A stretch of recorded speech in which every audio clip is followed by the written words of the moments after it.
Traditionally, when you have youth who are playing soccer, it's more about being exposed to the game, learning the game, maybe playing in local leagues, and a lot of times the result of that might just be a good experience up through high school, and potentially some of those who might go to college. This is different because the partnership with the USL is about giving talented youth around the country an opportunity to at least potentially go pro, right? And that has never existed here in Harlem. It hasn't existed within our organization. So the great thing about the partnership with the USL is that they've established that anyone that joins their organization, you have to have a pathway where there's an opportunity for those kids to go pro. What that means is that we will probably start off with an elite level team that will probably be an academy team of boys, maybe under 13, under 14. But the goal then will be is that they will have an opportunity to potentially go pro with a future franchise with FC Harlem. Well, I mean, look, soccer is one of the fastest growing sports in the country, but you have not really seen the sport relevant in our communities, right? And, I think there's an important element here that the inner cities and the urban communities and those working class Black families need to have access to the sport. This will be big because I think often in our communities we know that sports and education is always about excellence. So you have to do those things knowing that there's a potential outcome that can change your situation.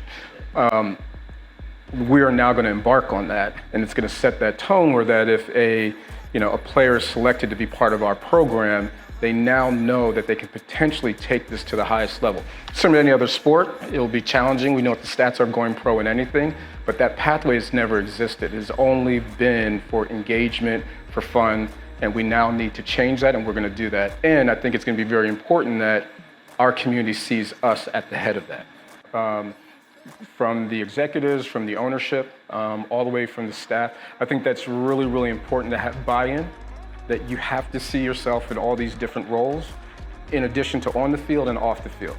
So that's a major part of our whole kind of ethos here, is that we want you to go not only professional in soccer, but professional in life. So, a major thing that needs to change is that we do need to see more Black coaches, Black referees, more executives. So what we're hoping to do is foster through FC Harlem, while giving them opportunities to potentially play pro soccer, that they also think about going pro on the business side.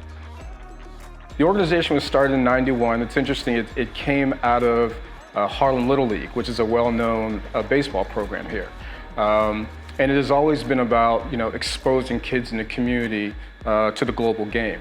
I got involved around 2005. I was volunteering, and this was during my time that I was working at Major League Soccer, where I got exposed to more of the global game of soccer through MLS. When I joined in 2005, I saw the potential that it can be a little bit bigger, and kind of raising that awareness. So the goal has been about, first and foremost, giving them access to the sport, but then I've kind of elevated from what we started in '91 with a component called Lions, which stands for Leaders in Our Neighborhood. And that whole focus was about, exposure, excellence at the highest level possible. And that was giving kids more access to travel teams, but also engaging a lot of different corporate relationships and helping them off the field with different enrichment programs that we've been dealing with. And now through that, we've been able to work with some of the biggest companies in the world, some of the biggest media companies, and we've had partnerships with some of the largest clubs, including Chelsea Football Club as of recent. It's the world's game. It's the world's game. And look, the last winner of the World Cup was France. Look at the French team. They look like anybody that's in these communities, in our communities, you know what I mean? And I'm saying, why would we not want to be part of that? When you look at these athletes, I mean, that sort of drive, passion exists in our communities. We just haven't had the opportunity to be exposed to it. The US is now going to be the leader of the biggest sporting event in the world. You don't want to, I'm just saying, we're not used to being bystanders. We're not bystanders. We don't just sit there and watch something or just go to a bar and cheer and say, I believe that we can win.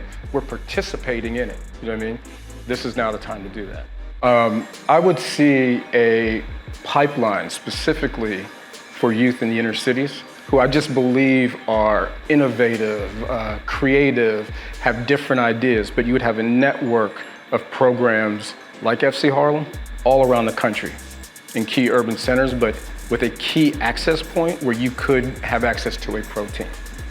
Well, I think the great thing about the USL is that you do have a professional soccer organization. And two, it is the fastest growing soccer league in the country, but there's a very specific focus on looking at community soccer, which is very common to how football looks like globally. And the focus for them has been, how do we reach these smaller pockets where we know there's potentially lots of players, give them access to professional coaching, other competitive teams, so that these players can be exposed, not just here in the US, but potentially to participate in the global ecosystem of football. The USL is doing that well. They're continuing to have more foreign investors that have been coming in, more investment here, where people, you see their league growing. And I think what's great for us is they're saying, we see Harlem as a great opportunity to bring communities in, and not just the Harlem community by name and its recognition, but be an inspiration for potentially other urban communities around the country. And we're willing to take that lead and take that charge.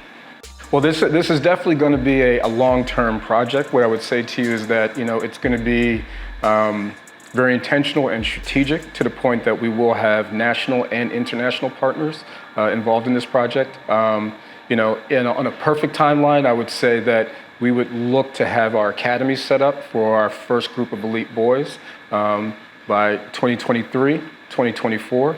And in a perfect world, we're looking at a potential pro franchise in 24, 25.